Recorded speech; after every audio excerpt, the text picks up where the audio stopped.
a special thing. You're not getting just one SFR this week. You're getting 2 smoke-filled rooms this week, because we were already scheduled to be in Iroquois County last week for the SFR, as you're watching this on Monday. But that was also the end of the convention. So we had a ton of things we wanted to get to.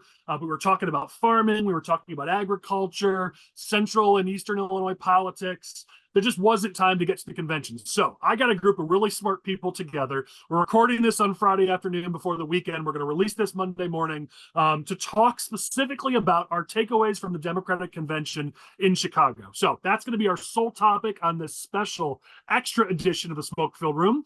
Joining us this week is 3 returning guests. We've got Mike Koolidge. He's the executive director of the Citizens Farmers and chairman of the Ogle County Republican Party. Also just a pretty cool dude and a friend of Abby's and mine for a very long time. Mike, we're glad you're with us. Yeah, happy to be here, and not happy to be at the Democrat National Convention on Monday and Tuesday, which I was at. So I have some stories about that, which I'm eager to share. Nice. Well, we're glad to have your on-the-ground perspective. That'll be really helpful. Returning, one of our favorites who we have missed desperately, Abby Oliver. We're so pumped we could have her on an episode. She's an experienced Politico. She was a recurring guest on this show for a long time. She served as executive director of the DuPage County Republican Party. She's held, a dozen different roles with the Young Republicans, and she is the worst at lighting when it comes to podcasts in the history of podcasts. Abby Oliver. It's getting dark. It's the super dramatic lighting, as I get called, but Lane better be putting in some theme music. Eminem, Guess Who's Back? But yeah, I'm excited to be back. I like Miss you guys. Before he does that, maybe he'll text you some pointers on how to manually brighten your screen, and then we'll worry about theme music. But we'll get there. Yes. Start with the basics, right? I've missed giving Abby Oliver grief. Actually, you know what? And I'm calling you Abby Oliver. I see on screen it's Abby McCarthy. So I screwed up, didn't I? It's government says it's official now, so you have no choice. All right. Well, blame Lane. He put you in here in the list as Abby Oliver, but it's Abby McCarthy. So a pox on me for screwing that up. Congratulations on the nuptials, and condolences a little bit on having to deal with Connor on an even more regular basis. I'll try anything once, Why not, getting married to Connor, right? Keeping the theme of guests this week who are friends of Abby's and mine, we've got Sharon Langlotz-Johnson, who many may not know, lives 2.5 blocks away from our house. She is Dustin's best friend, our dog's best friend. She is a policy expert, and she was the supervisor for Palatine Township, and previously was served as a police officer. Sharon, glad you're here. Thanks, Collin. Rounding out the episode, we've got Core's political experts. We've got both of them this week. We've got Michael Butler, our Southern Illinois political expert, and Chris Jackowiak, our Northern political expert. Nothing I'd rather be doing on Friday afternoon, Collin, than recording another wonderful episode of the Smoke-Filled Room podcast. Yeah, I mean, it's our casual episode, right? Friday afternoon. It's the last thing some of us do before chilling out. It's the last thing the rest of us do before spending a weekend knocking on doors. But hey, it's political season. I have to work tomorrow. Speaking of political season, let's jump right into the convention. We can't hide the fact that right now, after the convention, Democrats are leaving Chicago with a significant amount of momentum. This momentum has been building for the last few weeks, ever since Biden dropped out and Harris became the presumptive and now the actual nominee, despite not getting a single vote during the nomination process and during the primary process. Democrats right now have a significant amount of momentum. We can talk about why that is. We can talk about when we think that might end. But the reality is right now, if election day were today, Republicans might be in a little bit of trouble. I want to open it up to our political experts here to give their thoughts on that, on what you think about the momentum Democrats feel right now. Do you think it will last? What needs to be done to keep it from lasting? This is pretty much a pretty big free-for-all topic. So anybody feel free to jump in. I think that, Kamala or Biden dropping out, Kamala taking over, they had this honeymoon period. Obviously, I think, this convention was kind of an addition on to that honeymoon period. Conventions always are for both parties. You expect to get some kind of bump out of that. But one of the things that I thought was kind of interesting, on the undercurrent, is you look at the betting markets and what they think is going to happen in November. And, over the course of this convention week for the Democrats, Trump had a little bit of a surge. He was down in a lot of the betting markets. And then at the end of the week, now it's basically, depending on what platform you look at, it's a 48-50 in Kamala's favor, or, even a 50-50 in some. So Trump was able to get some good press, some positive momentum kind of under the radar as this convention was going on. Obviously, it'll be a little bit before we see kind of some post-convention polling to see how much Kamala is able to gain off of this convention. So time will tell, but I don't think it will last more than another probably 2 weeks or so. We've got this debate on September 10th that both candidates have agreed to. And I think that is going to be, kind of a tipping point for either campaign, depending on how they handle that. But I think Trump has a lot of opportunities there if he conducts himself similarly to how he did in that debate with Biden. Well, I know it's later in the agenda, but I think it all depends if Trump seizes the opportunity. I kind of feel like we're like lame ducks right now. We're just like sitting here waiting for it to get easier and for Kamala to screw up. But like they're not really letting her talk outside of, these very contained environments. And so unless we seize the opportunity and get some better messaging, I don't think that's going to happen. So I think the debate will be a great opportunity on how the Trump campaign reacts, but right now Yeah, your internet's cutting in and out, Abby, but you're right. Right now, they're definitely struggling, and we'll talk about that in a couple points here, just about how Trump and the Republicans are struggling to find their narrative. Who else has thoughts? Oh, go ahead, Chris. Whoever that was. No, Sharon, that was me. Go ahead, Mike. I can go after you. Well, just saying, I went to the whole Republican convention in Milwaukee and the beginning of the Democrat one, and it's funny, they were identical in how great and each of the delegates and the collective group of everyone there felt. The end of the Republican one, we were gung ho, and Trump this is his to lose, obviously, and then everything changed when Kamala took over for Biden and the whole coup. But same thing here in Chicago in the last week. You think that all the mojo and all the vibes and all that stuff is behind Kamala, but honestly, the polls haven't really changed a ton. She's had nothing but positive coverage. 80% is one Media Research Center thing I saw, where that her positive coverage is 80%. Trump's is like negative 90%. And she's only teeny tiny squeaked up a little bit in the polls, even in the swing states. And then this giant, massive news that, of course, they're trying to downplay, RFK Jr. endorsing Trump on Friday today. I saw a tweet from Andrew Yang, a guy who is in that same, world of having a lot of followers in this weird niche of politics. He said, RFK endorsing Trump would sadden me. It's a bigger deal than many seem to think. He's not going to be on the ballot, RFK Jr., in of the 10 swing states, and 2 or 3 percentage points in a tie race. If Trump gets 2/3 of them, he wins the swing state, he wins the presidency. So yeah, she's got the mojo, and I definitely felt it there in the room, even on Monday night while everyone was falling asleep waiting for Biden. But the last thing I'll say about the convention stuff, not a lot of other people talked about it too, is this whole huge watch party that was supposed to happen in Soldier Field. Like 300 people showed up in a field of they could have had 55,000 people there. The United Center looked fantastic. Don't get me wrong. They did a really, really amazing job, crammed in those people. It looked like 80,000 people in an arena of only 23,000.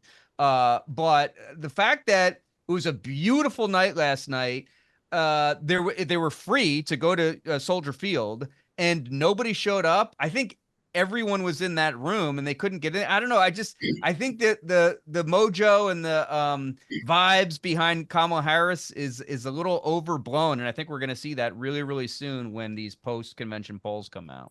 Well, I think that the term I would use is manufactured, Mike. I mean, it's clearly, this is all totally ridiculously manufactured to create a specific image, a specific brand. None of this is accidental, and it hasn't been accidental for, frankly, months. Even the timing. I mean, rolling this all out immediately after the Republican convention to try to curb any momentum Trump might have gotten out of the RNC. All of this has been carefully crafted at the highest levels The question will be how long they can keep that going, because cracks will start to form. I mean, election day is over 2 months away.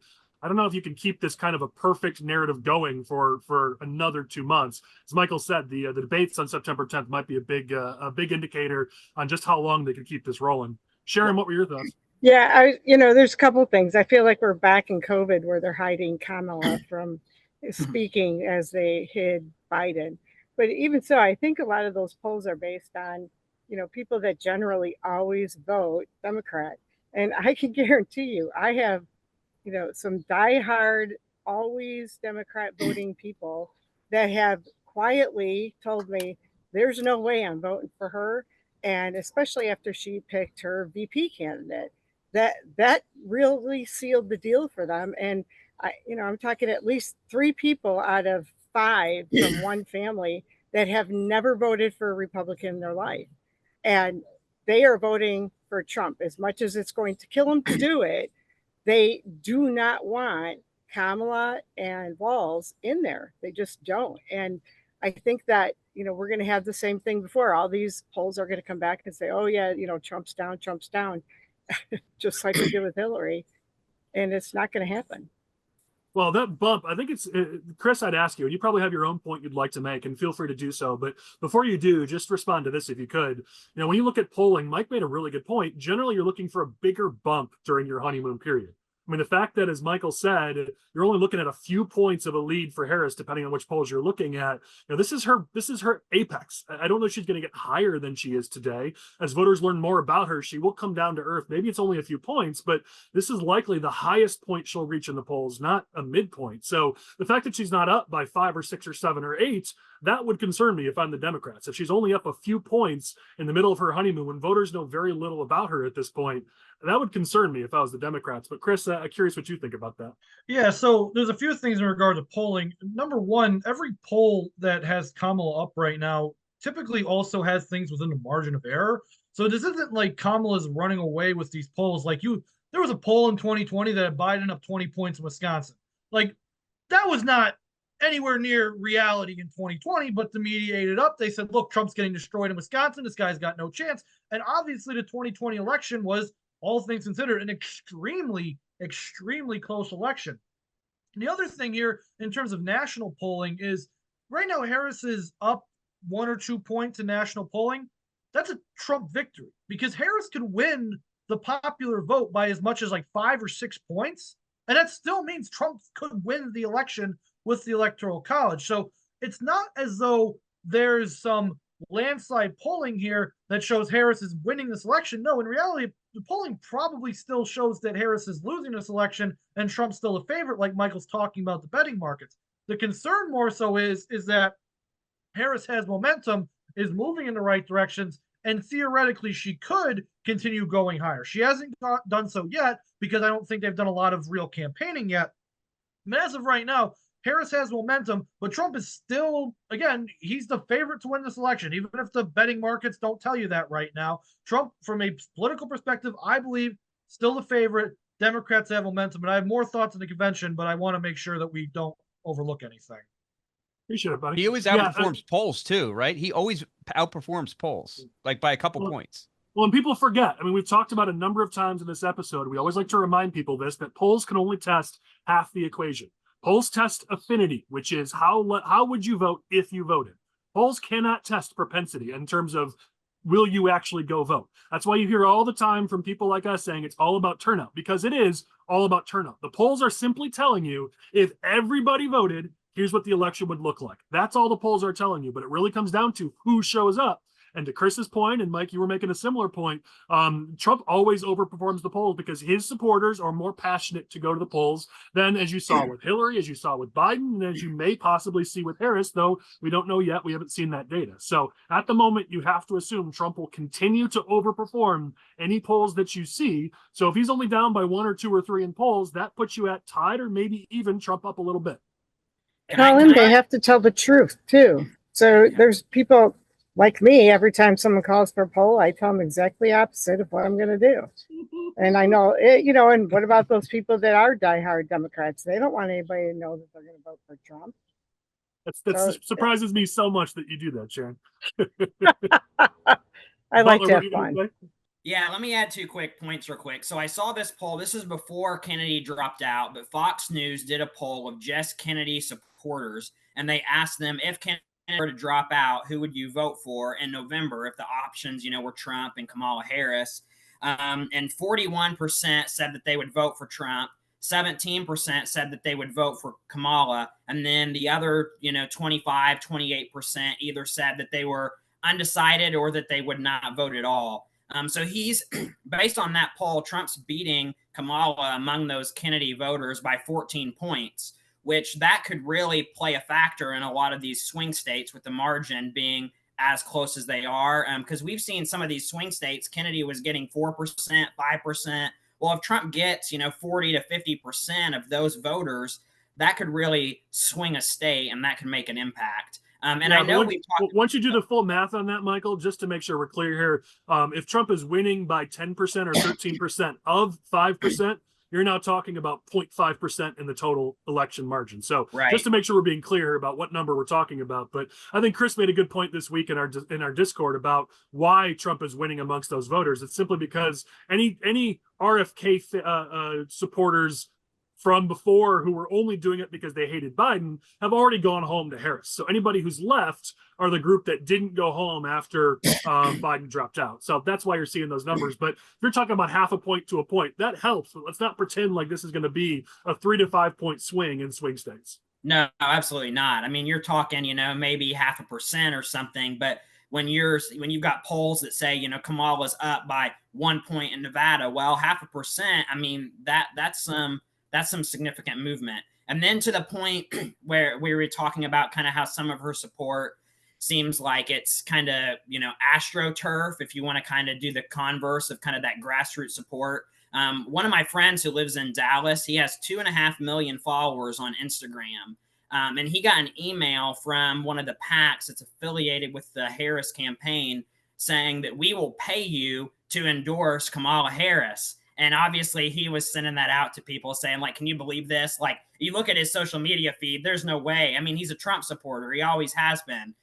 So they're really casting a wide net, trying to pay people off, saying, hey, we'll write you a check if you endorse Kamala. And a lot of people are turning them down. So that really calls into question some of the support that she's gotten. Are some of these people genuine, or are some of these people, did they get a check for, 10 grand and, oh yeah, I'll endorse you? That's all manufactured. Go ahead. Yeah. No, that's exactly right. Like that's the key word, Collin. I mean, you nailed it. It's manufactured. I mean, and for the consumers of this podcast who are politicos or, consultants or, PR people, like if somehow Kamala Harris wins, all of these experts will be vindicated that their craft, they're great at their craft. You look back the last couple of years, the celebrities of the consulting world were the Obama people, right? Like David Plouffe and David Axelrod. But honestly, I mean, I cannot stand Barack Obama, but the guy had political talent. The guy had political, he could speak well. It's always about the candidate. As you guys know, if the candidate needs tons and tons of polish or hiding in a basement or whatever, the consultants and the PR people have a lot of influence and they really got to work hard. But when you have a Bill Clinton or a Donald Trump, for that matter, I know he turns off a lot of people, but he also brings in so much passion. The PR and the consulting and the manufacturing of support, which is what we're seeing with Kamala Harris, isn't as important. But this will be like the biggest triumph of all time in the history of politics because, and obviously we're biased, this is the most incompetent and like dumbest major party candidate we possibly have ever had. And I know that sounds cruel, but I really firmly believe that. I think Hillary Clinton is an evil, awful human being, but she ain't dumb. I mean, she was smart, and Bill Clinton smart, Barack Obama, even Al Gore. He wasn't an idiot. He invented the internet. Exactly. Yeah, exactly. Yeah. How Well, dumb can you be? Well, and I hate to give Chris credit, but he did say it. They went from Joe Biden, who was the worst candidate they could have possibly picked, to Kamala, who is the second worst. So it's not like, I mean, she can put sentences together, and she knows where she's at all times. Like, that's the improvement. That's Yeah. the bar. That's where the bar is at for So Democratic it's not voters. like they're a political genius or she's charismatic or like that. Like, I think that's great. Like, the enthusiasm or lack thereof, I think is going to come through at some point. Yeah, I want to go on record go that 4 years ago, I was one of the first people that came out and said, we have Veep. If anybody's ever watched that show, which I was addicted to that show, the minute she came on the scene, I had said that 4 years ago, and all of a sudden now everyone's like, oh, she's just like Veep. Well, Julia Louis-Dreyfus she doesn't disagree with that point, but let me keep us moving to the next topic, because something Coolidge said really does line up with our next topic, which is Harris brought on a number of Obama alumni in terms of their political team, and you kind of see that influence. What you saw a lot this week at the convention was this intentional push of this word joy. I'm going to have Lane bring up on screen our buddy John Giocaris, who's been on the podcast a few times. He posted a smattering of headlines and circled the word joy a number of times. This is clearly not accidental that they're pushing this word to try to show this contrast between Harris and Walz of this joy and then, the gloom and fear and anger of Donald Trump. This is not accidental, and I assume that this is a bit of the influence of those Obama advisors who push that, hope and change and inspirational, and they're trying to do the same thing with Harris. And I'll be honest, it came through. I mean, throughout the convention, especially during Harris's speech, this theme they're trying to push did come through, and I do believe it was at least partially effective. Can they keep it up for 2 months? I don't know. But that contrast of the happy warrior who believes in America versus, the Trump and the Republicans who are angry and hate America and don't want things to continue. And I mean, this kind of a contrast can be quite effective with swing voters. We're in the danger zone if we let this contrast continue and don't change it. So curious what you guys think, but this is not accidental. This was a clearly an intentional effort, and it will continue by Democrats and the Harris campaign. No, and it's dangerous because this is the type of messaging that can actually work with a lot of swing voters, because voters aren't happy with the way the country is right now. They're not happy about the economy. They're feeling a lot of economic instability when it comes to inflation, the stock market, all these other factors. But what voters don't want to hear, frankly, even though they should hear these things, that the economy's in a bad shape right now, we need to make it better. They don't want to hear that. You know what they want to hear? Everything's great and things can be better. Mm-hmm. That's what voters actually want to hear, because voters at the end of the day are children. They're children. They don't want to hear they don't want to hear the harsh truth. And this is just the reality, is you can't, in some level, you have to treat voters like this because they don't want to hear such negative messaging all the time. This is the biggest problem with the Illinois GOP and the GOP across this country, because it turns into the old man yelling at cloud party. That it's just the old man yelling at the government. It's like, everything's bad right now, things can be better. And while voters might internally believe those things and might internally feel some anxiety when it comes to the economy, the reality is that they don't want to feel that way, and they want to hear from somebody who's going to tell them that things are actually great. Mm-hmm. That's why part of Biden's messaging in 2020 was the return to normalcy, because voters felt bad. They wanted to feel normal again, or maybe they wanted to feel nothing again. And voters want to feel some level of optimism, even if they know that it's not true. Even if their logical reasoning tells them this is not true, if the Democratic Party is punching this message of joy, happiness, sunshine, it's so much more positive and optimistic that undecided voters, to whatever extent they may still exist, are going to be more prone to going with that than unfortunately, the true message of things are bad right now. They are going to get worse unless something changes. The problem is the voters don't vote for the canary in the coal mine. They don't. They voted for it once. They voted for it in 2016. But will they do it again?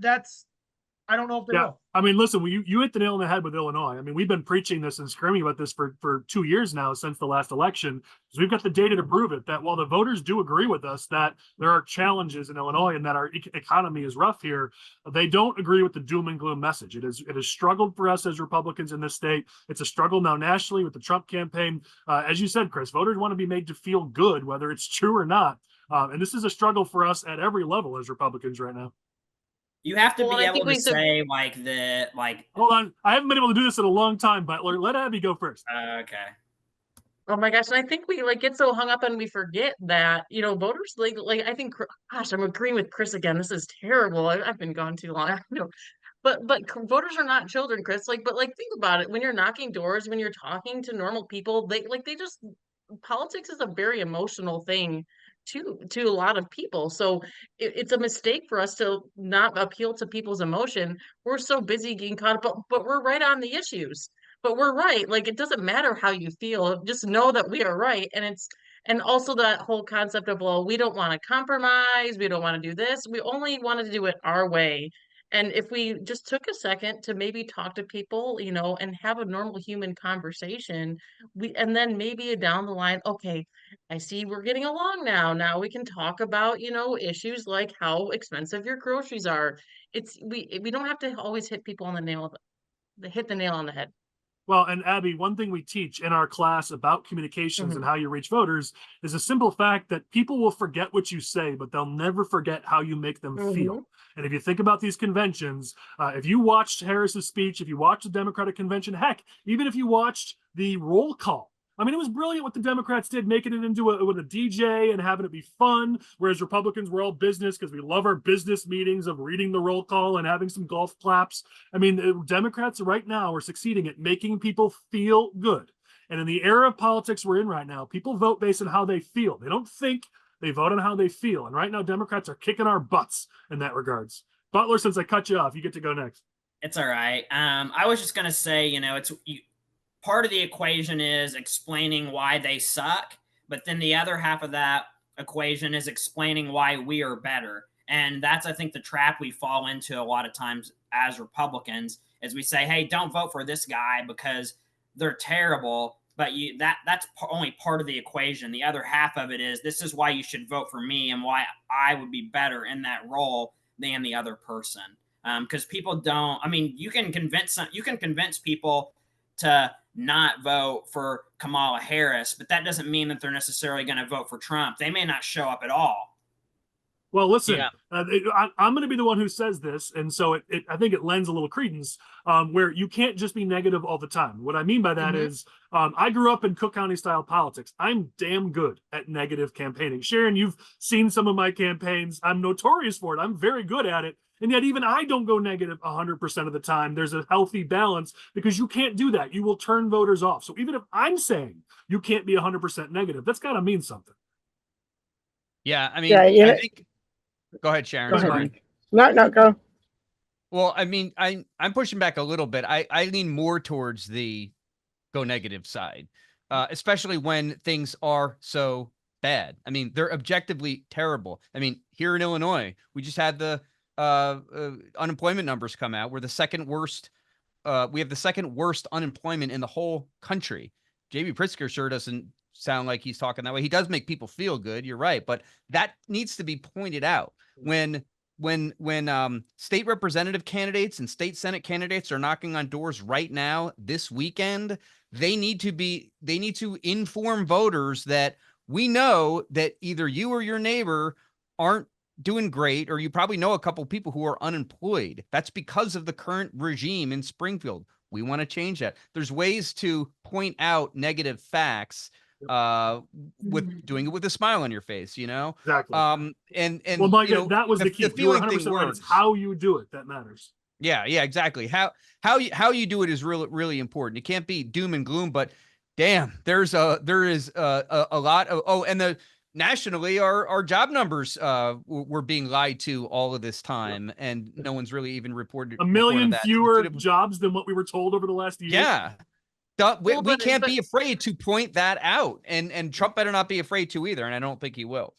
Well, we talk about it all the time, Mike. It's not where Republicans struggle isn't necessarily in what we do. Oftentimes the what is actually okay. It's the how. There's a big difference between this doom and gloom, everything sucks, Illinois sucks, or, hey, listen, we've got troubles, but me and my fellow Republicans are going to fix it. Let me tell you how. Like, it's the same message, but done in a positive light versus being done in a negative light. And it's the how, as you said, Mike.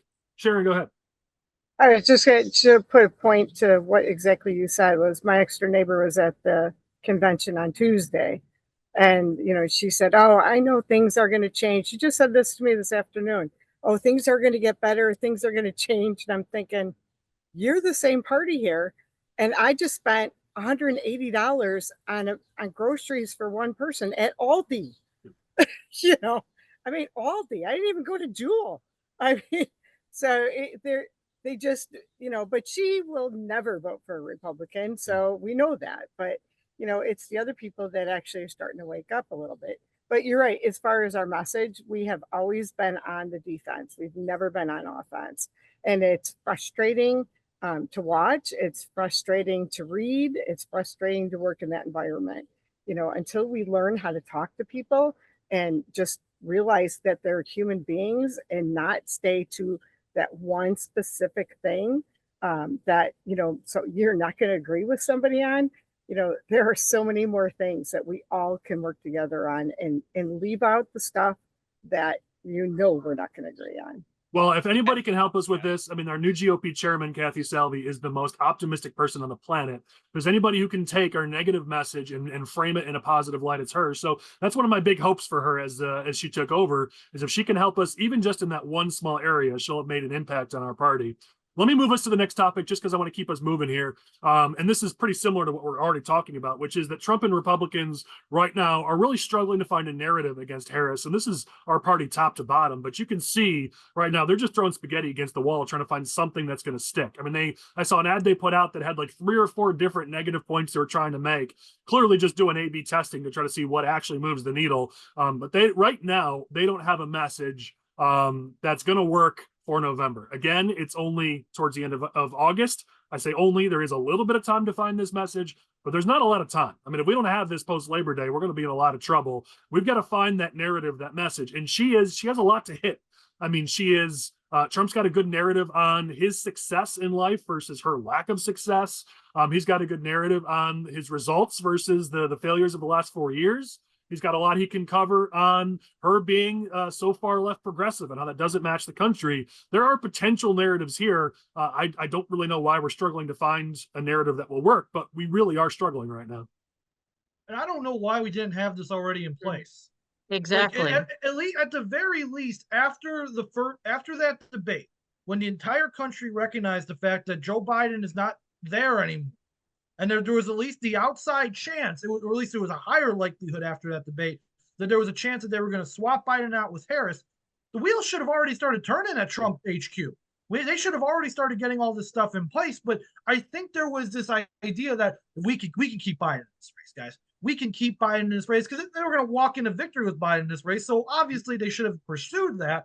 But I don't think the backup plan was also pursued to this point. I think that there is enough there in Kamala Harris. As I've stated before, she is the second worst option. She is, and isn't this the fact that she's liberal? Because honestly, the voters don't actually care if you're too liberal or not. They elected Joe Biden. Doesn't matter. We see that some of the people they elect in this country, it doesn't matter. But what is there is the failure of the Biden administration up until this point and the successes of the Trump administration. Hey, remember how things were back in like 2019 before COVID when, things were really good. You felt really good about the economy. Remember how things now are now terrible. Like, that's an easy contrast message you can bridge, especially running against the incumbent vice president. But it doesn't seem like they're doing that. It seems like they're trying to they're literally throwing stuff at the wall, seeing what sticks. But it doesn't seem like they were prepared for this. When every other person in the country, Republican, Democrat, we all knew this was a possibility. We were all preparing for this possibility, but it doesn't seem like the Trump people did. Well, the question is going to be what happens with the economy the next couple of months? You can see with the Fed's cutting interest rates the next few months. Who knows where this economy is going to be even the next few months? But that's going to fall right on Harris's lap if the economy gets worse. And that's the voters' number one concern. We released last week on our SFR. If you watched, we gave exclusive insights into a poll we did through Empower to Win. And for the first time, the economy took the top spot to Illinois voters as their top issue. So it's definitely on the minds of voters. And that's even before potentially the economy grows worse in the next couple of months. What were you going to say? Not Oliver, McCarthy. What were you going to say? I was going to say, I don't think it was lack of preparedness. I just honestly think it was their hubris and cockiness. They thought, well, Joe Biden's basically is not there. I almost got assassinated. No, like, what can they possibly do that is going to make voters not want to vote for me? And they're like, cool, we're all set. Let's pack it in. I'm going to win this election. And then Joe Biden stepped aside, which we all could have predicted was going to happen. And they're like, oh, well, we'll be fine. And it's like, oh, and then now they realize, oh, they look at the polls. Okay, well, maybe she's like proving up in the polls. Maybe we should actually do something. And now here we are, like, it just, I think it's frustrating. It just goes back to, we've talked about this so many times, where Democrats are playing chess and we're playing checkers. Like, they were thinking down the road about how to handle us, and we're like, ah, cool, sweet, we got this wrapped up and we don't need to do anything else. Fair You know, point. my point, my position is always, you know, the security of the country. And, you know, when Al Gore was running against George Bush, my question to people was always, you know, if there was going to be a war, who would you want in there? And I always got, well, there is not going to be a war. Okay, well, guess what? 9 months into his, you know, presidency, there was a war. So, you know, we just don't know that. Under the circumstances that we're in now, the world is so volatile that you would think that that would be one of their things. Who would you want? Does anyone really think that Kamala Harris can have a conversation with Putin? I mean, there is just no way. It will never happen. He would, I don't even know if he would take that conversation. Well, the question was, how does she handle Israel and Hamas in Palestine? I mean, there's a lot of questions there, and that war is ongoing, obviously. Well, she doubled down last night, Collin. She doubled down. I heard that. Yeah, she doubled down. But the question is, what does she do if God forbid she makes it to the White House and she's got to keep her left flank? Remember, she's now in the White House and she's going to have to think about running for re-election, which means she's got to keep her base happy. Like, I don't think she governs in the White House as a pro-Israel president. I don't think that Collin, as we've seen in the last week and previously, I don't think the left flank that cares that much. But I'll save those comments for later. All right, fair. You know, so one of the problems with this election is we've talked about this before. If this is an election about issues, Republicans win and we win big. If it's an election about personalities, especially Trump at the top of our ticket, we struggle. And you know that Democrats know this. That's why the whole convention, they were focused on Trump, not issues. On simply night one, I only have the stats for night one, so forgive me, but just on night one of the convention, here are the number of times each of these things were mentioned. Prices, 5 times. Crime, 6 times. The border, 8 times. The economy, 27 times. Trump, 147 times. Democrats know that if they keep this election about Trump, they win. That's the whole focus that they want to have. And you can see it all throughout the convention, that they want this entire race to be about Trump. And that's what people are missing. The biggest change here, going from Biden to Harris, is nothing other than this election can now go back to being the election about Trump. Because the candidate without the record tends to be the candidate who does better recently in national elections. Even notice back to when Trump beat Clinton. Clinton had a record. Trump was new. He was the new face. Then when Trump had to go against in his next election, now he was the incumbent, so he got knocked out. Then you had Biden being the incumbent, so Trump was leading in the polls. Well, now Trump isn't the de facto incumbent because voters know him more than they know Harris, which means the whole situation flips. If this election is all about Trump going through November, we're going to be in trouble, and Democrats know that. Well, and I think you look at when a Democrat is in a competitive race, we see this in our state rep and state Senate races throughout the state as well, that they try to create this perception that, hey, guys, I'm actually a moderate. I'm not a liberal. I'm not progressive. I'm a moderate. You see that in their digital ads. You see that in their mailers. And we as Republicans have to draw attention to the fact and prove to the voters that they're not being honest with you. And you look at Kamala's record, you look at some of these Democrat state reps and state senators and the legislature. They say one thing in their mailers and in their ads and in their speeches. Michael, you have the agenda in front of you. You do know that's our next topic, right, buddy? Yeah, that's true. I didn't even look that far ahead. I'm sorry. But bud. Yeah, you know what? I think Democrats speak like Republicans, yet legislate like progressives. And it's so amazing. I was happy So to see smart. that the Trump campaign, they rolled out a website this week during the convention outlining some of Kamala Harris's policy positions over the years and what she really stands for. And you can tell that the Democrats at the national level see that as a vulnerability because they're trying to walk back some of those policies through surrogates and through staffers, and Kamala's not really making any comments about what she would actually do if she were to get elected. So we need to take advantage of that, I think. Does anybody have strong thoughts on the topic we were supposed to be talking about, or should we just roll with Michael just cowboying this whole podcast and moving us to the next topic? I mean, they kind of go in tandem with each other, but like, does it actually matter if the Democrats don't talk about issues? How many voters, let's be honest with ourselves here, what percentage of the voting population is actually going to care about the issue differences between the two candidates? Well, listen, we've used this tactic to our own benefit. When you're the challenger, you can do that. Think back to when Ronner ran for governor. People were screaming that there's no policy positions. There are no policy positions because he didn't have to. He was running against the least popular governor in America. He didn't have to put out any policy positions, and he ran that to a victory. So this is a tried and true political tactic. It's on the Trump campaign to force Kamala and her team and all of her surrogates to have to get into issues because they're not going to do it, and certainly they're wise not to. The question is, can Trump and his team, can they force this into the issues? Because if they don't, he's not going to be celebrating a victory in November. Well, and you see, everyone had an opinion there. Go ahead, Koolidge. Well, I don't agree with that last statement. I think that Obama didn't talk about issues in 2012, and he won. No, in 2012 he didn't have an agenda. They were at the end of 2012. They were but in 2012 against Romney, everyone's like, what's he going to do in the second term? He didn't need to make it. He was just like, hey, I'm Obama, and it won. With Trump, with Kamala Harris especially, you have the most unlikable personality of a major presidential candidate, possibly since Nixon. But what was different about Nixon was that people didn't like his personality, but he reeked of competence and intelligence. And the Times, he was running against a lousy candidate, after LBJ dropped out. We have I think that Trump should go more and lean more into her unlikable personality. You don't have to, but it's the how you point out about how unlikable she is. But yeah, the laugh, the fact that she is a chameleon on whoever she's talking with, she speaks and talks a different way, and her just basic unlikability and her lack of competence.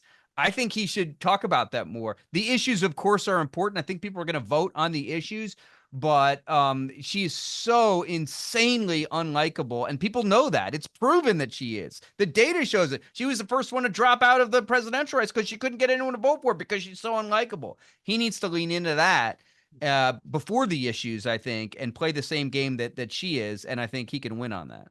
Fair point. I'll concede that. I think it's a good point.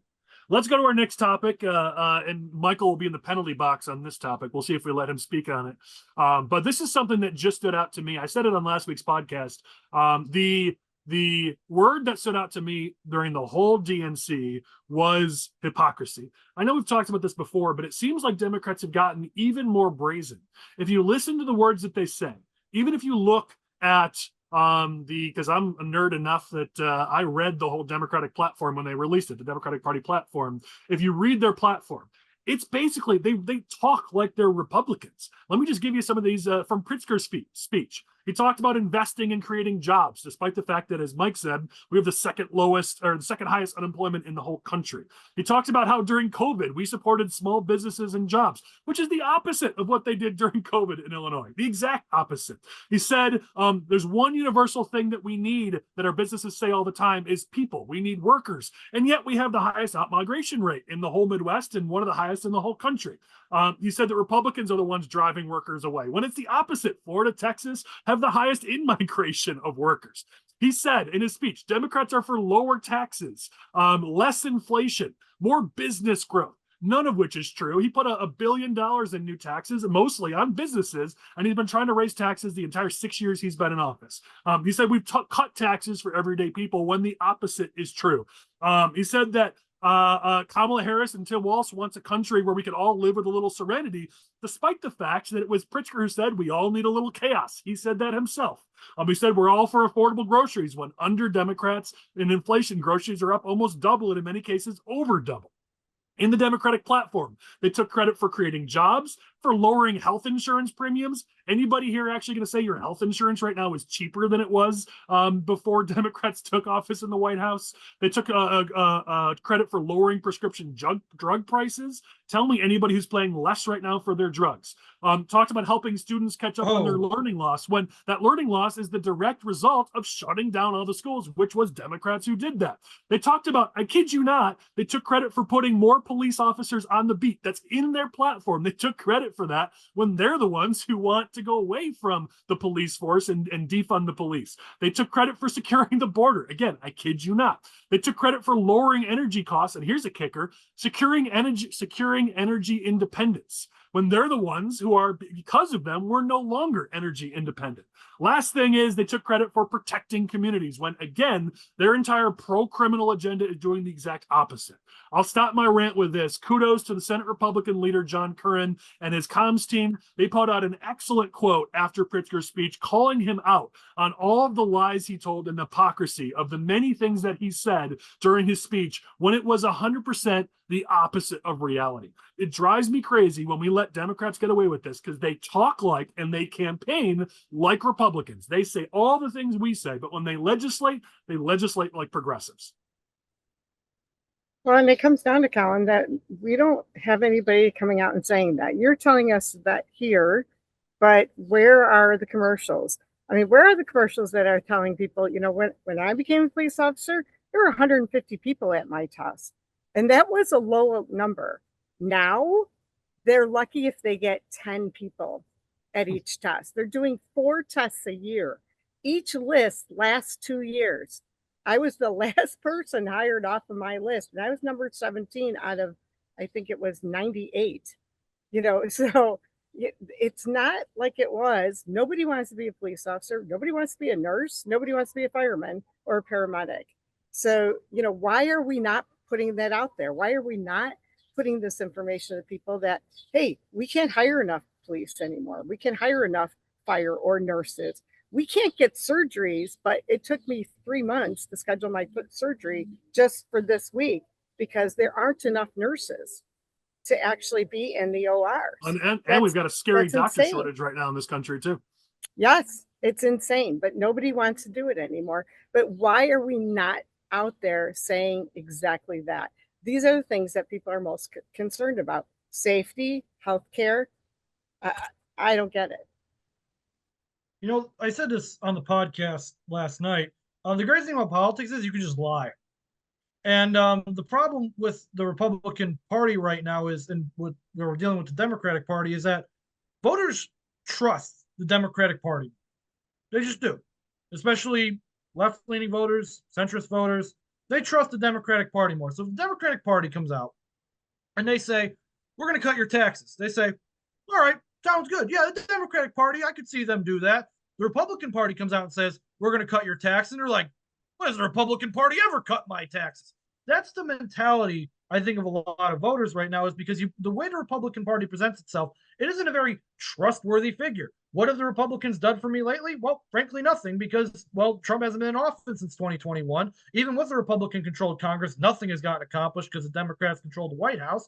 So there's no trust going to the Republican Party, and it's not being reciprocated by the Republican Party doing anything. In this state specifically, the Republican Party really can't do anything because they're not in a position of authority. But when it comes from a national perspective, when the Democratic Party says, these are the things we've done, voters, frankly, tend to listen to them. When Republicans say the same thing, voters aren't listening to them. And it's a messaging problem. It's a aesthetics problem from the Republican Party. But that's I think that was a problem in the 2022 midterms. The Democrats pulled the same tactic.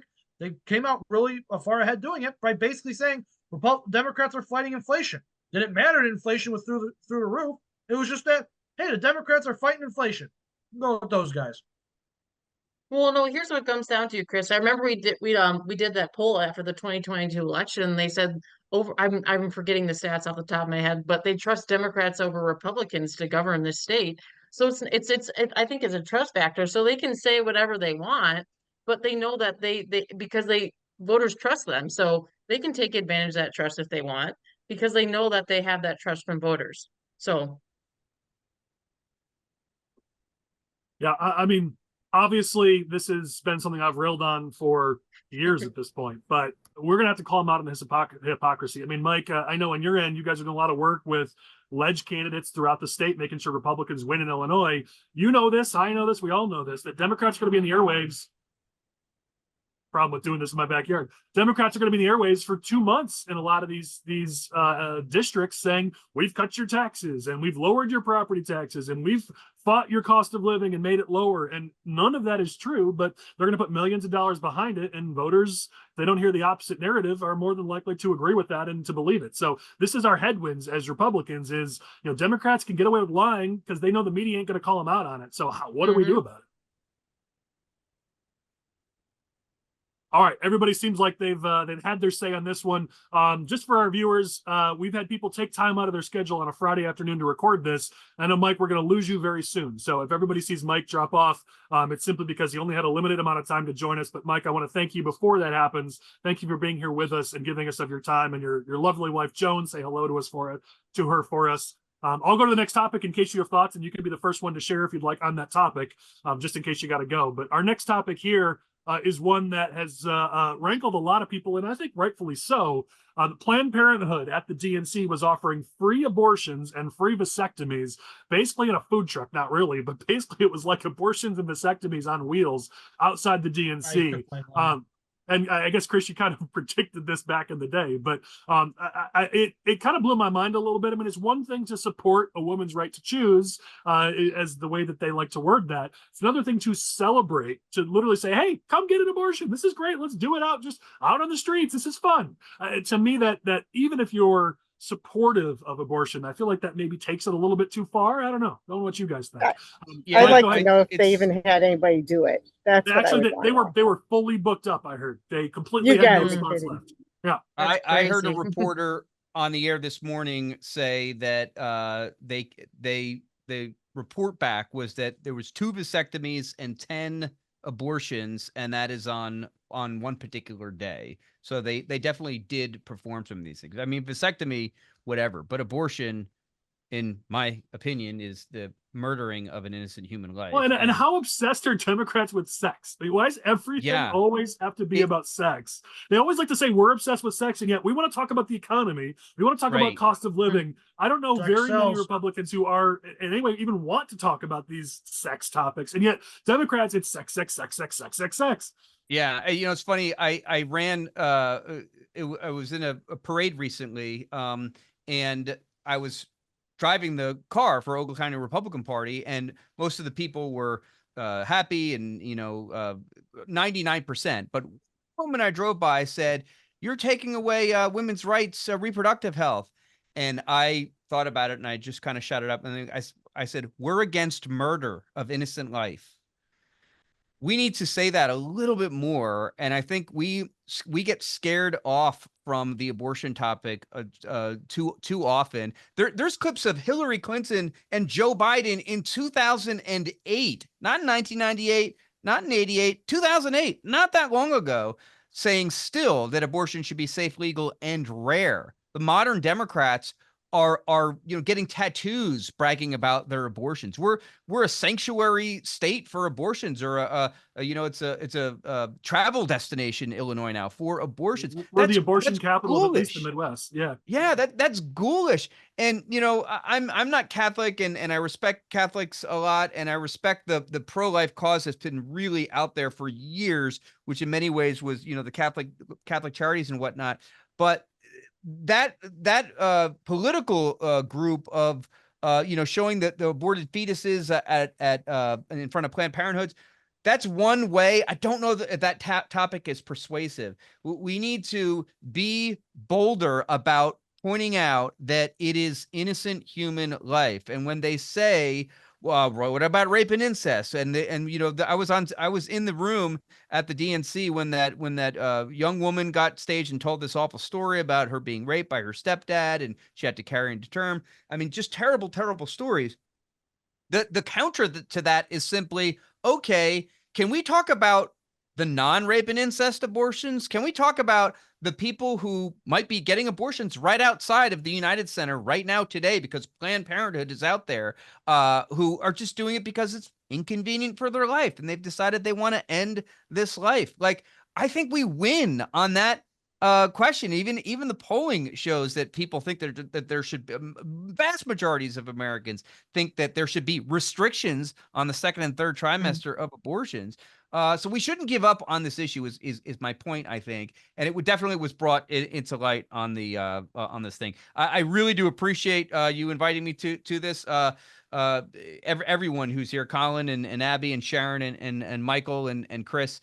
And I'm sorry that I do have to go, but the Citizen Farmers, I encourage people to go to thecitizenfarmers.org. We are funding the mechanism that trains grassroots people to train precinct committeemen to do their job, to get Republicans, to get conservatives, to get smart individuals in this state and in Wisconsin and in Michigan out to the polls, how to vote. It starts with this. And if you want to become a citizen farmer, go to email me at mike@citizen-farmers.com. And I really appreciate you guys. You guys have a great weekend. Love you, buddy. Thanks for being here. See ya. Take care. Who else has thoughts on this topic? Sharon, I think you're I do. And I think it was 2006 or 2007, St. Louis had a study on supplying immediate birth control after an abortion, immediate birth control. So from there, their abortions went down 70-something%. So, Representative Weber put out a bill that said, that basically followed that study and said, we would immediately offer pills, IUDs, etc. And to me, that's a win-win. Okay, we know these people are going to get abortions. That's anyway. common ground. That's finding common ground that we can all agree to. Yeah, exactly. That's what you would think. Unfortunately, we had the right to life. People they turn around and said, well, an IUD can cause a ectopic pregnancy. Well, you can get an ectopic pregnancy whether you have an IUD or not. In that, yes, that causes problems, obviously. However, it's not a guarantee. An IUD doesn't automatically cause that. And again, if these people are getting abortions anyway, we are still stopping more abortions in the future. That is our ultimate goal, is to stop the destruction of life. And if this is going to stop that in any such way, why would we not continue with that kind of narrative? But, of course, everyone's a little paranoid about the right to life on the Republican side. Well, where I come from, it's still a win-win. We're still stopping that destruction of human life. Yeah, I mean, it's finding that common ground, which we've talked about a lot. And listen, one shameless plug for our platform, Empower to Win. We did a whole poll on abortion and how pro-life candidates can message this issue. And we found 3 messages that work extremely well on this topic, where if you're pro-life, you do not have to in any way go against your beliefs. But there's 3 messages you can use that work incredibly well with swing voters. And if you subscribe to our platform, you can get that. We gave it away for free at the convention. We're not doing it again. But you can join our platform and get that guidance. There are messages that work here to find that common ground where you can stand strong in your principle and yet still on your principles and yet still connect with swing voters on what is a difficult topic for Republicans. It's possible, but like Sharon said, it's finding that common ground where we can all agree. And usually that agreed upon ground is we can all agree we'd like this to be as rare as possible. But Mike's point is the Democratic Party of today has certainly changed, where it's not about rare abortions. It's about let's have as many as possible. Let's cheer for it.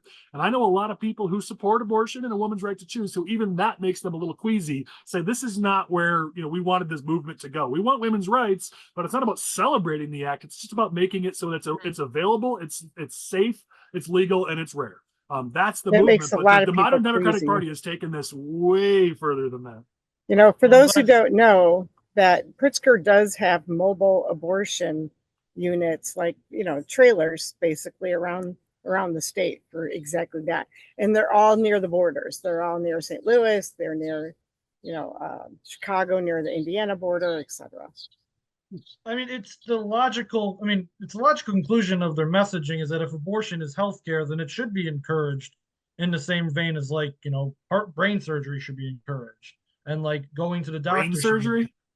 you know what I'm talking about, Kyle. Like if the point This is is why that so Chris asked me for advice on talking to women. This Yeah. right here. the point We're is watching it play out in real time. the point is that this is the logical conclusion of Democratic messaging, and there is nobody to blame but the Republican Party and the Right to Life people. And I say that who has someone who has a history of politics working with the Right to Life people. Is that the problem is that their messaging after the Dobbs decision, nobody knew where to go. So the Democrats decided, well, there's nobody pushing back on us. We can go as far to the left and as extreme as possible on the abortion issue, and nobody's going to care. And you're seeing this is that they can do things like set up mobile abortion clinics, encourage abortions, have no second thought regarding the old, safe, legal, rare mentality, which a lot of people agreed with, and apparently is now the mantra of the Republican Party to say something. But the point is that the Democratic Party isn't actually advocating for the things that will make women want to have children.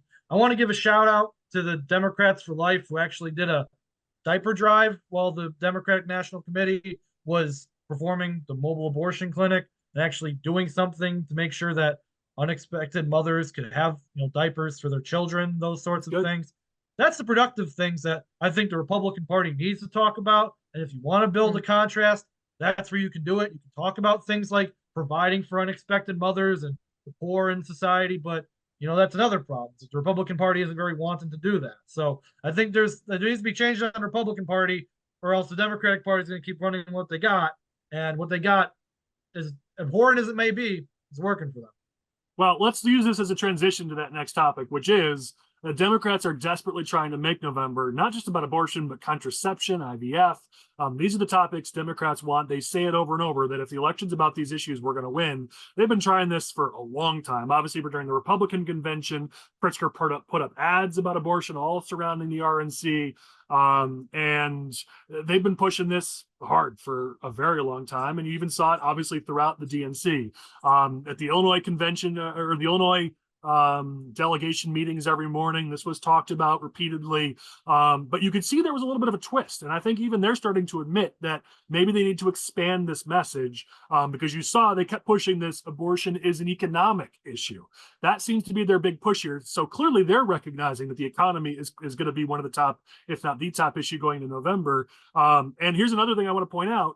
In our Q3 tracking poll that we released last week on the top issues for Illinoisans, only 4% chose abortion as their top issue. It was 10th in the list. And if you break down just between males and females, it was only 5% amongst females. So this idea that abortion is the issue and everybody only cares about abortion is absolutely not true. And I think you're starting to see it even in some of the Democrats' messaging, which is despite the fact that they keep trying to make this all about IVF and contraception, all of their efforts to make this the top issue haven't worked. And so now they're transitioning to abortion is an economic message. And that may work for them. We'll have to see. But you're seeing even a little bit of a subtle admittance by them that November is not going to be just about abortion. If I can jump in on that. Whoops, sorry. Go ahead. No, Abby. You're good. Well, I the little snippets I did catch of the convention, it almost feels like the party platform has been reduced to Trump bad, abortion good. And I feel like they've used those two particular things as crutches for so long, and they're just trying to see how long they can ride it out and win another election. But I think, as Collin said, you're starting to see that, that's maybe not playing as much as it used to. So, well, let me read the quote from Juliana Stratton.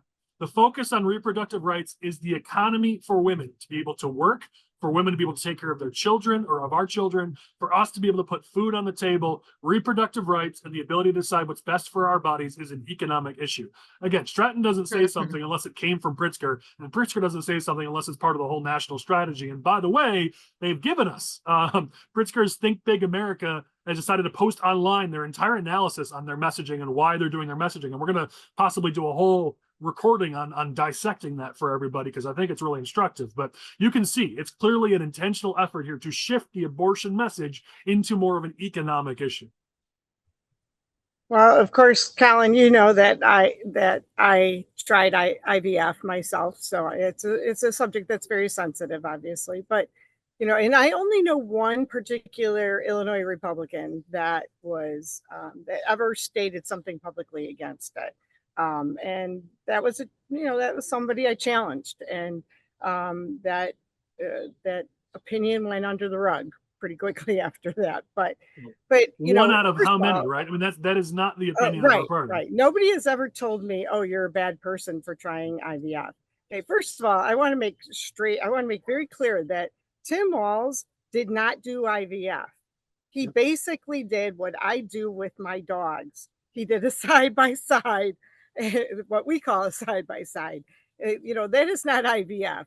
He did. So he didn't. But this is Sharon. This is a big thing now. You're seeing this with a lot of Democrats lately, where because for many of them you can't prove them wrong. They're just saying, "Oh yeah, I had my kid through IVF," and what we're finding out is most of them are just making that up. There clearly has to have been a directive from the Democratic Party to say you had your kids through IVF, whether it's true or not. Because again, the narrative here is the hypocrisy. They could just say whatever they want, and Walz got caught in a lie on that.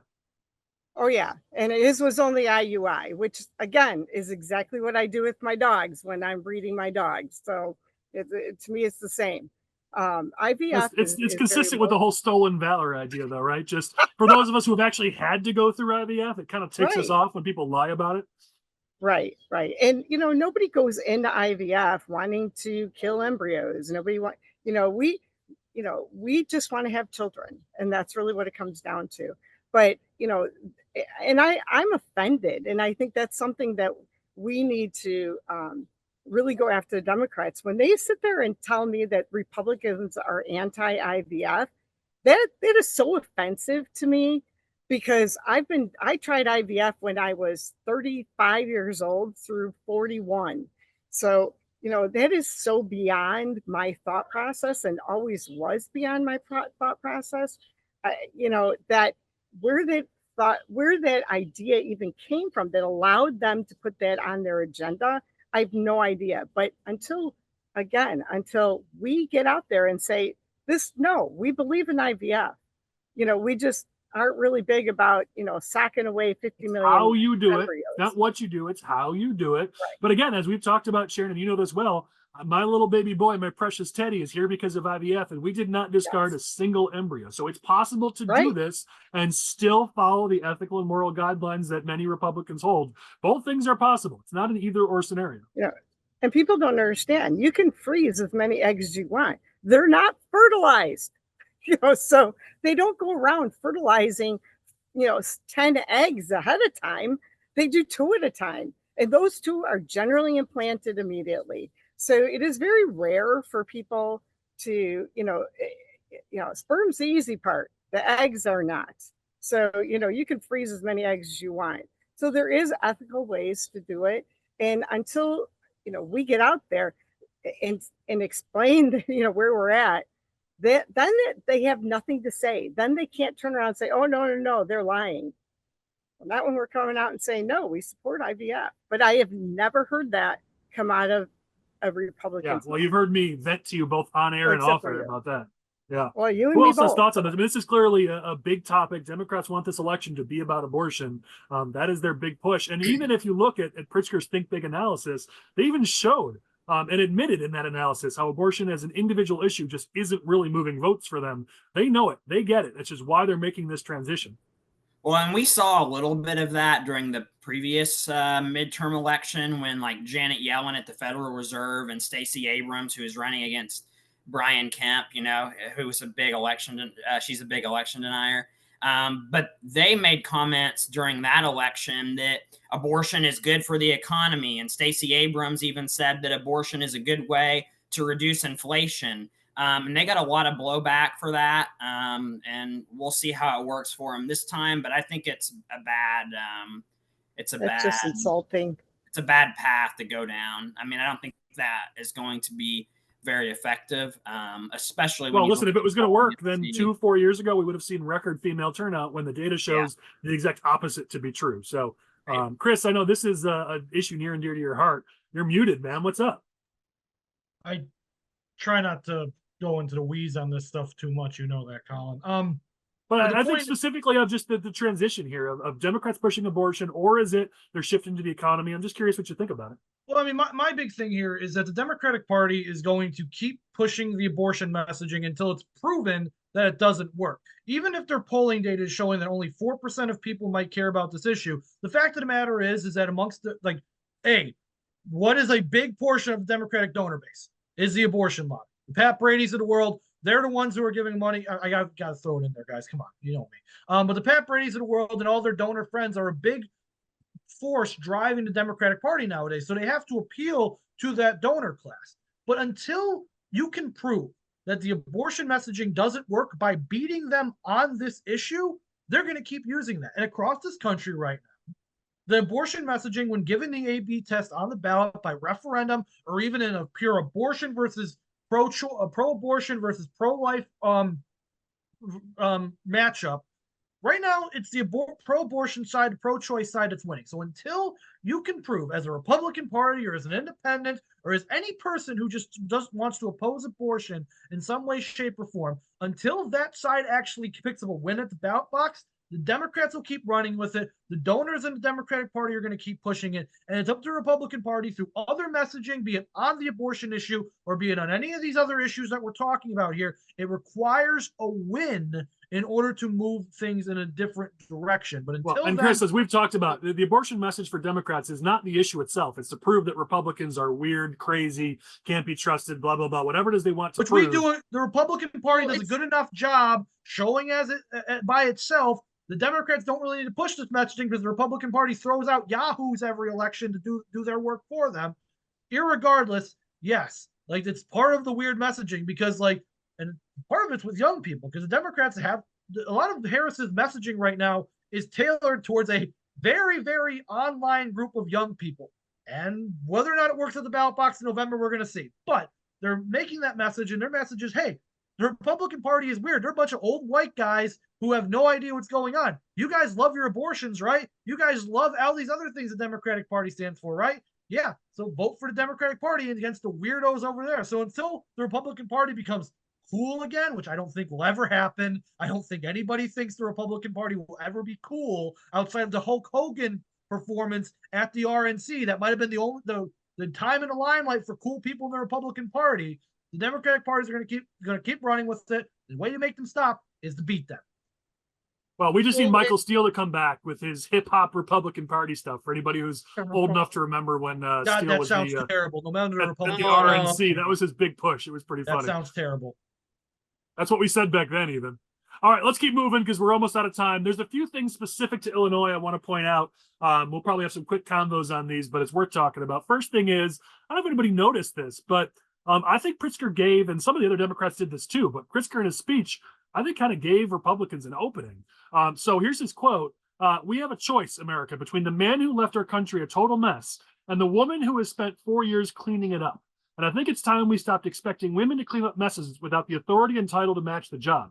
If you read into that quote, that's essentially Pritzker admitting that Harris is to blame for the last 4 years, meaning he essentially said Harris has been running this country. She has been cleaning up the mess of Donald Trump for the last 4 years. And several other speakers said it too. They were trying to walk that line because they don't want Harris to be saddled with the negatives of Biden. But I think some of them, like Pritzker, went too far and frankly opened up Harris to some of these attacks that, you know what, if there are things you didn't like during the Biden administration, it was actually Harris's fault. She was actually doing the job. I thought that was a bit of a gaffe on Pritzker's part. Will we take advantage of it? I don't know, but I kind of find that quote pretty interesting.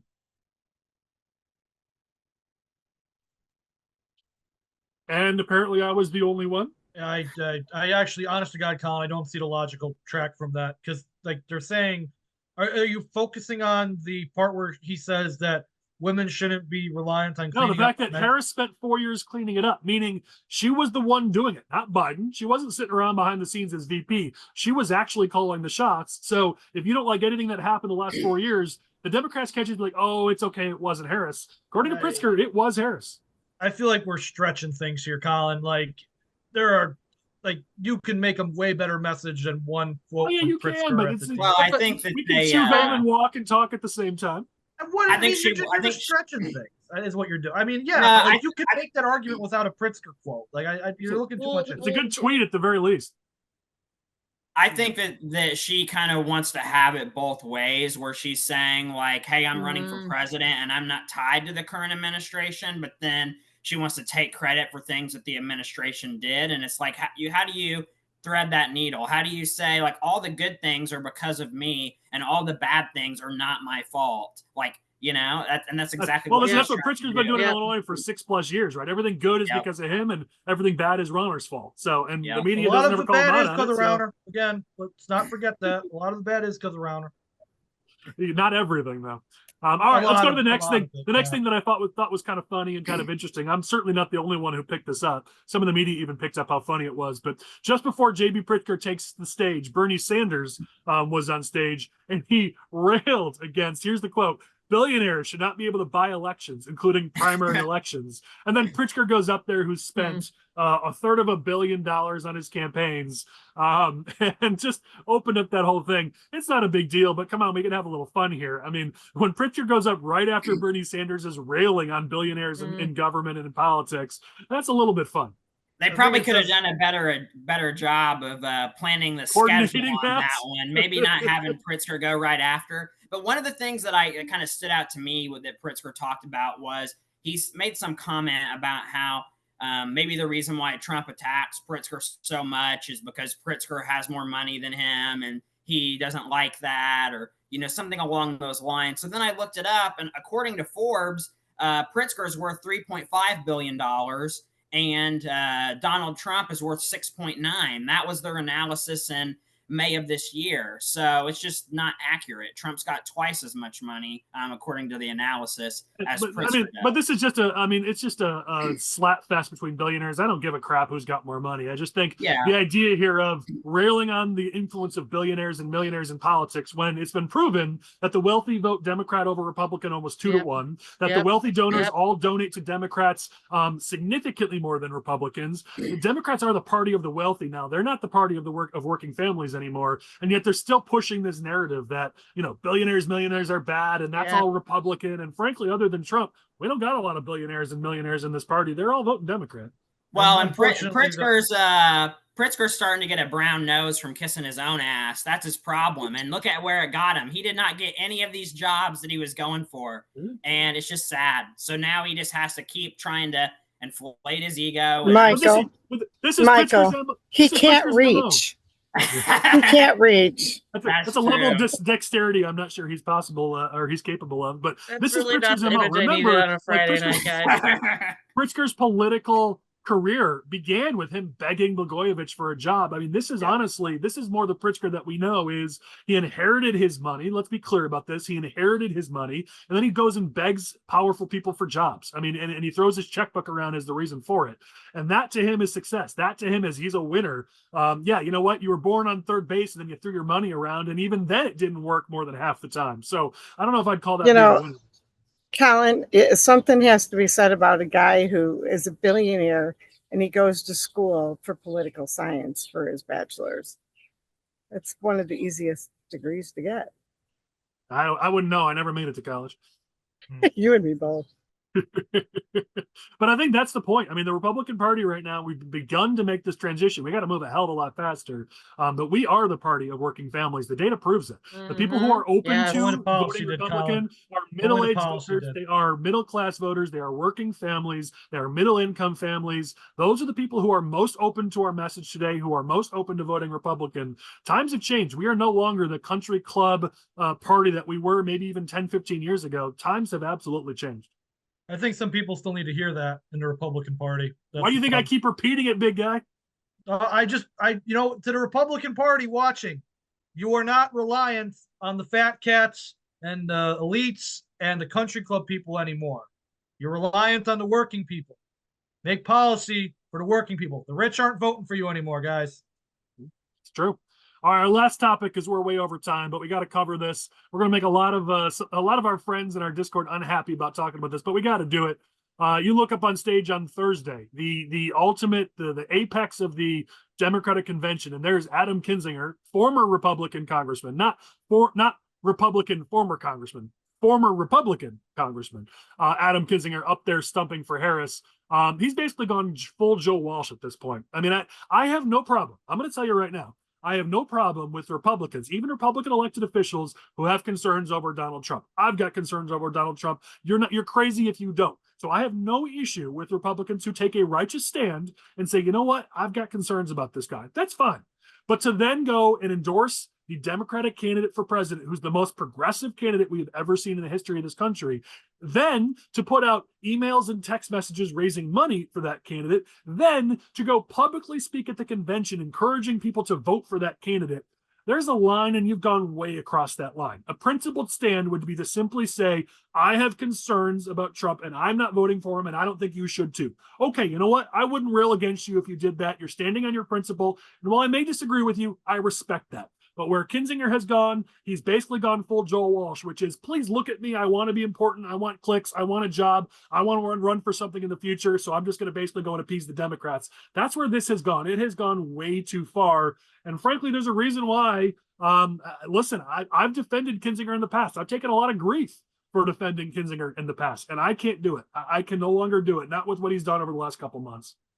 So this actually presents a wonderful opportunity for Republican Party that nobody is talking about.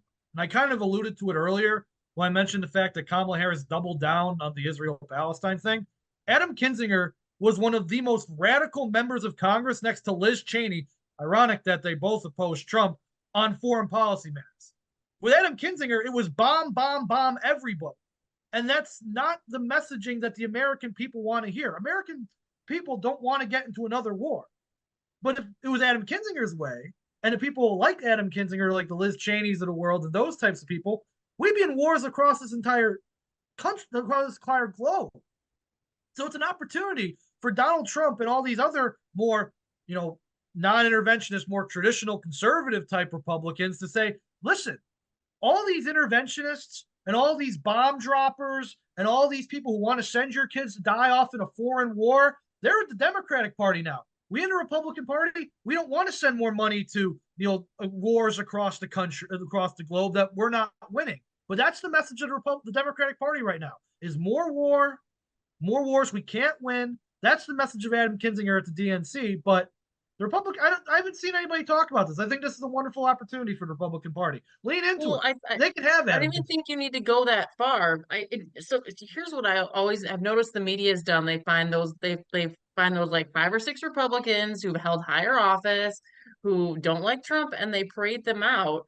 And that's their strategy. And let's be honest, Chris, is the average independent voter going to be able to discern between someone like Adam Kinzinger and another elected official? They don't always understand the inside baseball. You know what I mean? So I think they're going to keep using the strategy like they're using abortion until it's not effective anymore. That's the Aaron Sorkin strategy. I mean, he had multiple TV shows where he just parade out Republicans who hate their own party. He had multiple TV shows that were pretty successful based on that entire premise. So it's worked for him for a few decades. Why would they stop? My point is, why would you play into it? Know what your opponent's strategy is and don't just lean into it and give it to them. That's my frustration here is you're being used. Why in the world would you let that happen when you're being used? Because he's expecting a job. I mean, he's basically our own Benedict Arnold for the GOP. Could you imagine Adam Kinzinger as like national security advisor? Oh my God. God. We would be so Butler, we're getting drafted. I don't know what backwater country we're being sent to, but if there's people there that could be bombed, Adam Kinzinger sending us there. So we got to be prepared, man. Our tax dollars are going overseas and they're being spent on bombs and wars we can't fight with Adam Kinzinger. Military experience does not make a leader. Not necessarily make a leader. So for some, it does. As you know, and I feel like I can say that as I had family over in Afghanistan myself. So my spouse was over there for a year, and there's a lot of people that were leading over his unit that really should never have been there. Well, I think I get your point, and I always like to make sure I take care of my guests. Your point was that it doesn't necessarily lead to somebody being a leader. For some it does, for some it doesn't. I just want to make sure I put you in a good spot there. All right, let's close this out. Again, we're way over, and it's Friday night for those of us recording this. You all are watching this next week on Monday or Tuesday, but I got to let these people get off to their families. So we always close our episodes with 2 things. One is our OG and Clown of the Week. I don't know. I don't know if we're going to have a lot of nominations. This is our second recording of the week here, but if anybody has anybody you want to call out as an OG or a clown of the last week, here's your chance. Anybody have nominations? I have several. All right. Okay. So I already mentioned I have two OGs, two clowns. First OG was the Dems for Life for their diaper drive. They're good I people. think that's awesome. I second people. that. The second OG of the week was the Chicago Police Department for doing a phenomenal job protecting the city of Chicago this last week at the DNC. Mm-hmm. And I have two clowns of the week. The first one was Adam Kinzinger. So we already got through that one. Good job. And the second clown, actually, there's another clown of the week, but the second clown of the week was the Palestinian protesters. And this is what I would like to call the banquet of Crow, because I'm going to be feasting on Crow right now, ladies and gentlemen, because for months, this political commentator, as well as many other political commentators, told you that the DNC was going to be a disaster. This was going to be the magnum opus of the Gaza protesters. They were talking 150,000 people marching on the DNC, making their point known. Peace in Gaza, ceasefire now. And nobody showed up. It was like 1,000 people max. They were saying, we're going to make this worse than 1968. 1968, this was a Care Bears walk in the park compared to 1968. This Democratic convention couldn't have gone better in my opinion. This was the week where I'm telling everybody, don't go into the city of Chicago this week. We don't know how bad things are going to get. However bad you think it's going to get, it's going to be worse. This was nothing. And that's why the third clown of the week is me for believing the Palestinian and the leftist protesters that they were going to show up and they were going to cause a scene at the Democratic National Convention when it was nothing. I mean, yeah, they broke down the fence and they delayed the speeches for like a half hour. Ooh, I was expecting war in the streets of Chicago. I was expecting a riot on our hands, and no, nobody showed up. It was nothing. So you didn't get your point across, guys. The DNC, they doubled down on the Israel-Palestine issue, so you accomplished nothing through your protesting. So you are the collective clowns of the week, the Palestinian and the leftist protesters for not living up to expectations. Thank you. I'll throw an OG nomination to Chris for on the air admitting that he was wrong. That was good of you. That was big of you. And yeah, there were more incidents than I think people give credit for, because I have friends who were down there who said, one of the protesters rushed on stage and took the microphone at our event at this place that never really got covered. So there was more than what got covered, but there was not the huge 150,000 people. You're right, Chris. I'm not denying your point. I'm simply saying it wasn't nothing, but it was fairly close to nothing. Anybody else have thoughts on OGs or clowns you want to nominate? Well, I was going to say OG of the week to RFK Jr. for getting out of the race and endorsing Trump, and hopefully that makes a difference in the general election. And clown of the week, obviously Adam Kinzinger is, high on that list and probably deserves to get clown of the week for at least the next 3 weeks, just based on what he did on Thursday night. And then I would also say Pritzker, because he sure did make a fool of himself over the course of the past month, just begging for a job and then not getting anything out of it. All right. Who else? I've got two good ones. I like to end on a good note. So my first OG is Stephen Colbert for identifying Pritzker as Fred Flintstone. That was perfect. I couldn't help that. Stephen Colbert? Yeah. I didn't even see that. Oh, yeah. Yeah, on his show. He had some pretty good segments, but of course it was all puff pieces, right? If you're a Democrat, you just get the puff pieces by the late night comedy crew. Yeah. Yeah, it was in the Herald. It was pretty funny, but which I was shocked it made the Herald. But the other one is Larry Snelling, the superintendent for Chicago, really came out, blasted the protesters for the nasty, crude, disgusting comments that they were yelling at the female police officers. It wasn't the males.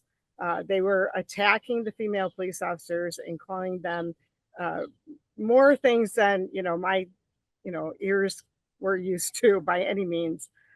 So kudos to him for coming out and being very vocal and angry about how his police officers were treated, but also about how well that the females and the male police officers handled it, because again, this is all family. It's not girls against boys in the police department. It's those boys are your brothers. So they're going to support you, and everyone handled things very, very professionally.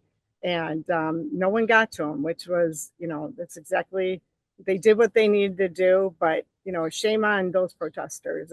And all they did was give themselves the least respect. And that's why I would never support their cause.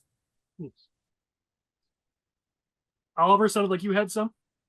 Yes. I keep saying Oliver. I've called you Olivers for so long. I'm sorry, Abby at McCarthy. There's some people in my work that call me Abby Oliver McCarthy because they just can't accept the change. We always called you Oliver because we had two Abbies, so we had to differentiate between you two. I'm not changing. Oh man, but yeah, Chris is never going to change. But that's really Chris in a nutshell. So I would say I have two clowns of the week. First is my computer screen camera and my ability to use it. At the beginning of this podcast, my second clown of the week, there's a couple of Republican commentators who are on social media talking, like making fun of Tim Walz's kid for being excited for his dad being nominated for vice president. Hey, listen, it was Profton Jacobson. You can say the names, or I'll say them for you. I mean them too. So I didn't realize they had done it, but there's some national commentators. Oh, but you know what? Like, listen, yeah, there was. I think it was Ann Coulter. I saw a couple others, but come on, like, what are we doing? Like, we're just giving ammunition to Democrats, and like now you have Michelle Obama coming out. Like, they're just like, why are we making fun of kids? Like, just don't do it. Just don't do it. Yep. My OG of the week is Chris Jones of the Kansas City Chiefs. So as you recall, Collin talked about how there's a school teacher in Harvey who stole all these chicken wings, like $1.5 million worth of chicken wings. Chris Jones is willing to reimburse the school if it helps get this lady out of jail. So there could be a return of the chicken wings to one of our local schools. So that's funny. I like it. All right, well, let's go to our closing thoughts. I got to start with you, Sharon, for this reason only.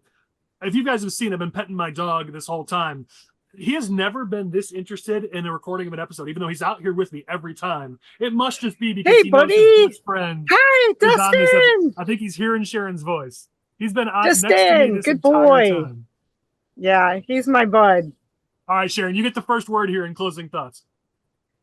Just, I hope that the Republicans are able to, start using a normal narrative and, stop being on defense. We need to be on offense and get there. It's a pretty simple concept. Why we can't get there, I don't know.